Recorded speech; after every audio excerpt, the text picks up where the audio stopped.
দর্শক, গতকালকে মহান জাতীয় সংসদে রাষ্ট্রপতির ভাষণকে কেন্দ্র করে যা কিছু হয়েছে সেগুলো আমরা সবাই জানি।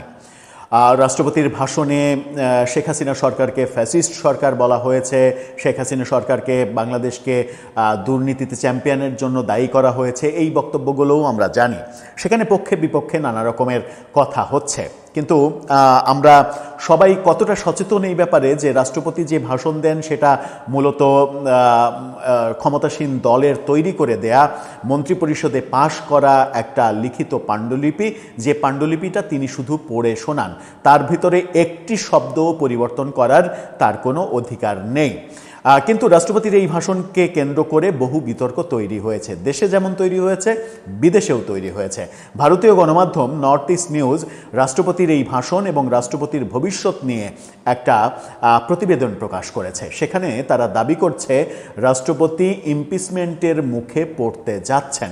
মানে রাষ্ট্রপতিকে দিয়ে গতকালকে সংসদে যেটা বলানো হলো এবং তার আগে রাষ্ট্রপতির আগে পরের যে ইতিহাসগুলো, প্রফেসর ইউনূস সরকারের অবসানের পরে প্রফেসর ইউনূস সরকারের বিরুদ্ধে নানা ধরনের বক্তব্য গণমাধ্যমের সঙ্গে সাক্ষাৎকারে বলা, এটা ভবিষ্যতে কোন পর্যায়ে যাবে সেই ব্যাপারগুলো নর্থ ইস্ট নিউজ তার নিউজে তুলে ধরেছে এবং তুলে ধরে বলতে চাচ্ছে যে রাষ্ট্রপতিকে দিয়ে, মানে তারা এভাবে বর্তমান ক্ষমতাসীন সরকারের একটু সমালোচনাও করছে। সমালোচনা করে তারা বলছে যে বর্তমান রাষ্ট্রপতিকে দিয়ে এক ধরনের খেলা খেলানো হচ্ছে এবং যে খেলায় নিশ্চিত কি হবে, ফলাফল কি হবে সেটা জেনেই সেই খেলায় মেতেছে সরকারি দল বিএনপি। চলুন একটু জেনে দেখি ইন্টারেস্টিং এই রিপোর্টে নর্থ ইস্ট নিউজ আদতে কি বলতে চাইছে বাংলাদেশের মহামান্য রাষ্ট্রপতিকে নিয়ে।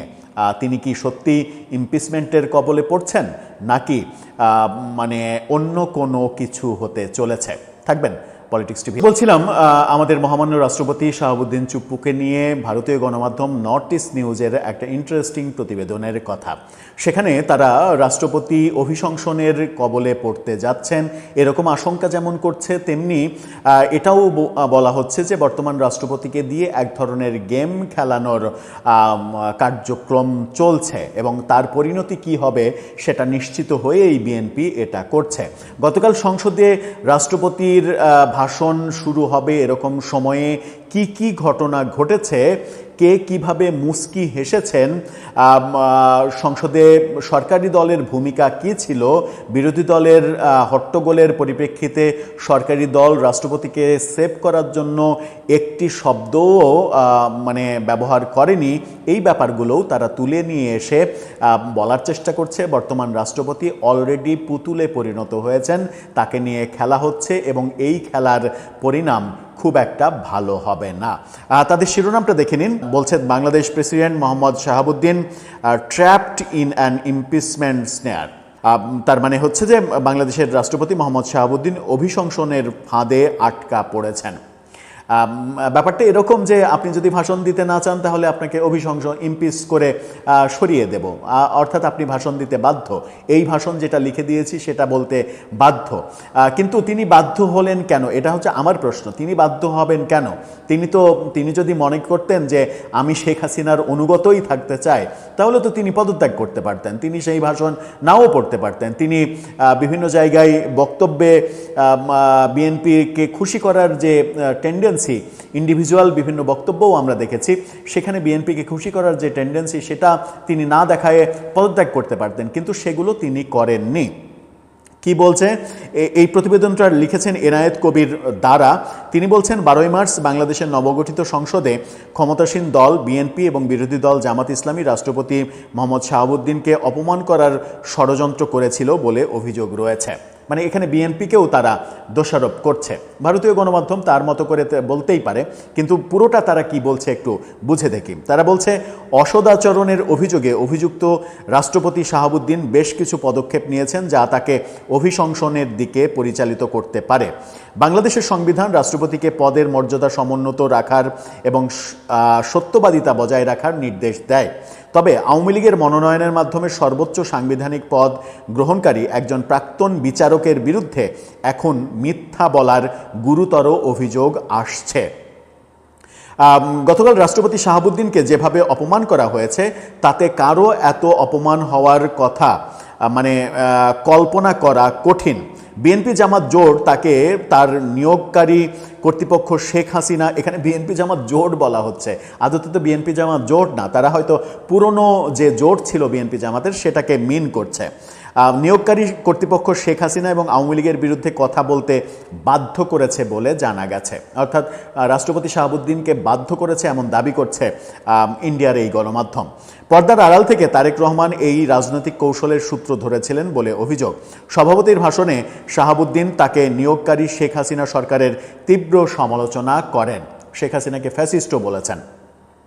তারেক রহমান এবং বিরোধী দলের একটি সুনির্দিষ্ট পরিকল্পনার মাধ্যমে এমন একটি পরিস্থিতি তৈরি করা হয়েছিল যাতে জামাত ইসলামী সংসদের মেঝেতে রাষ্ট্রপতির বিরুদ্ধে প্রকাশ্যে প্রতিবাদ করতে পারে।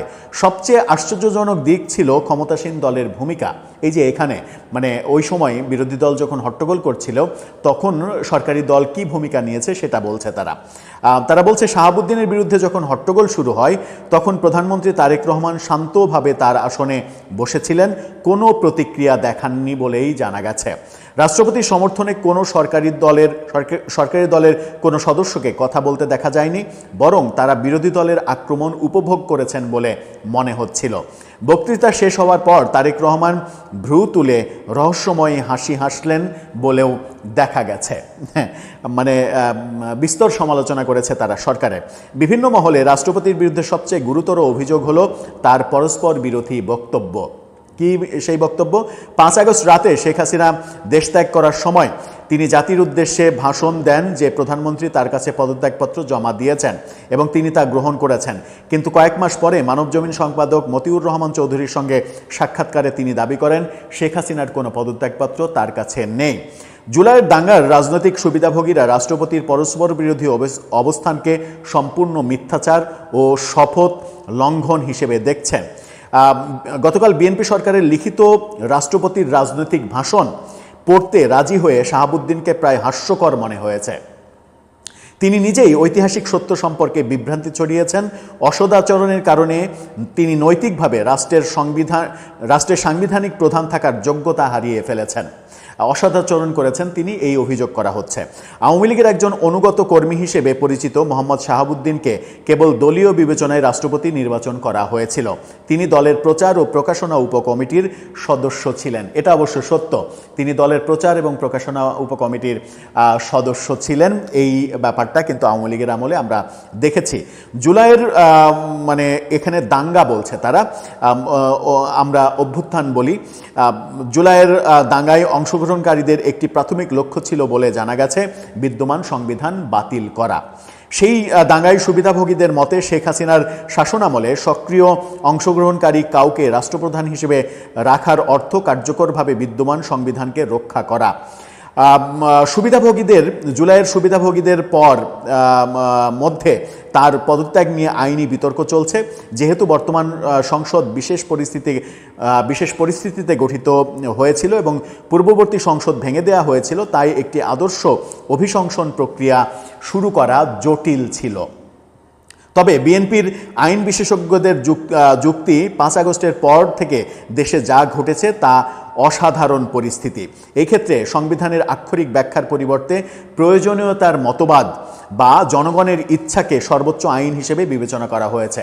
অর্থাৎ সংবিধানের যে বাধ্যবাধকতা সেটার চাইতে ডক্ট্রিন অফ নেসেসিটি সেটাকে বেশি গুরুত্ব দেওয়া হয়েছে।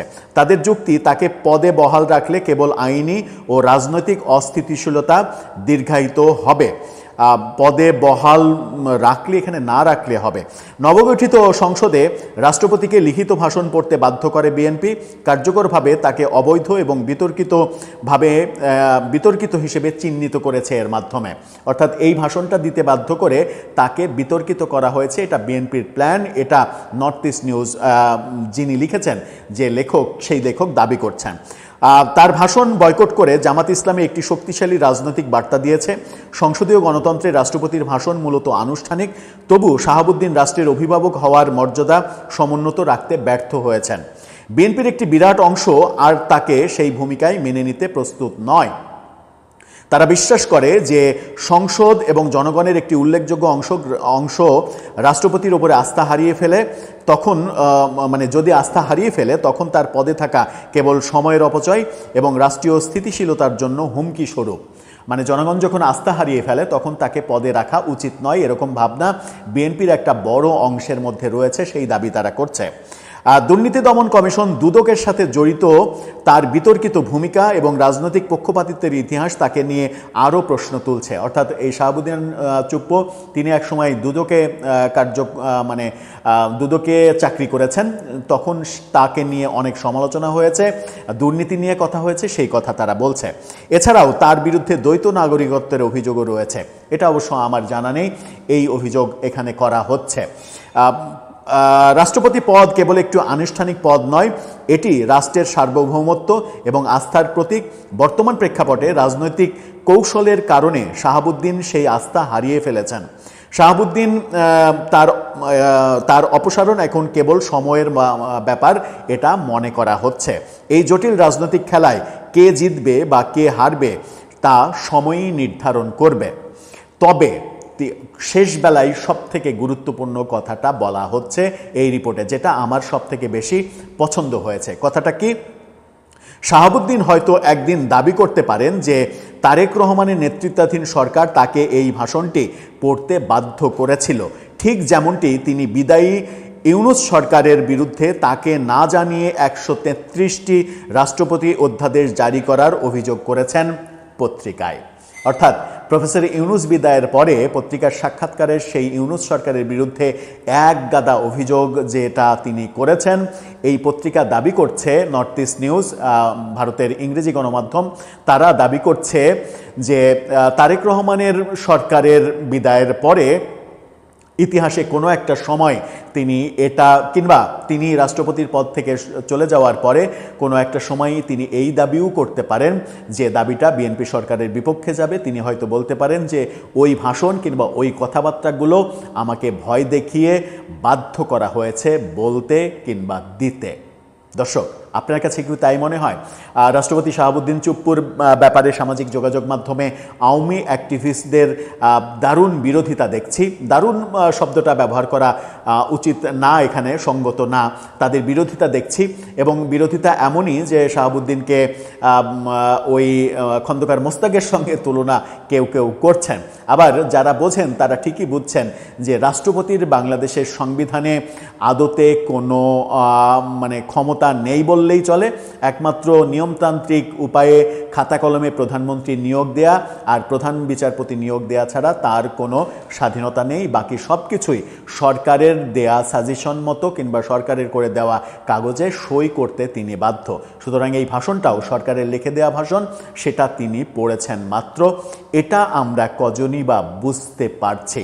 তবে নর্থ ইস্ট নিউজের এই প্রতিবেদন একটা বার্তা দিচ্ছে, সেই বার্তার মধ্যে ইম্পর্টেন্ট আমার কাছে মনে হয়েছে দুটা ব্যাপার। সেটা হচ্ছে যে রাষ্ট্রপতির ভাষণের সময়ে বিরোধী দলের হট্টগোলের ওই পর্যায়ে বিএনপি যদি মনে করত যে তারা সংবিধান অক্ষুণ্ণ রাখতে চায়, তাহলে বিএনপির কোনো না কোনো সদস্য কিংবা বিএনপির মহাসচিব মির্জা ফখরুল সেই সময় কোনো কথা বলতেন।